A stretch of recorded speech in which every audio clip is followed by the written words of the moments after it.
好啦，乡亲啊，根据统计，每一年大约只有2%的赏鲸船有机会看到观察头海鸥。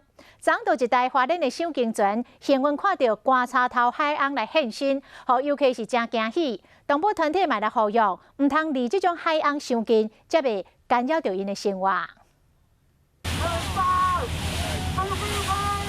船长真欢喜，叫全船的游客拢总来看头前的海面出现真久无出现的雕刻，这就是俗称观察头的海鸥。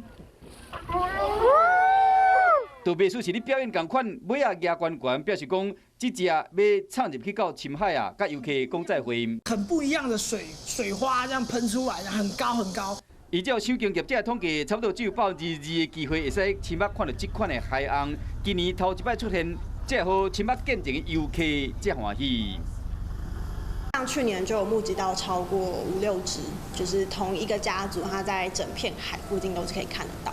2018年时，嘛有这款俗称观察头的海鸥伫船边伫游，啊，即摆疫情有较缓啊，加上天气较稳定，嘛好欣赏海鸥的人潮增加。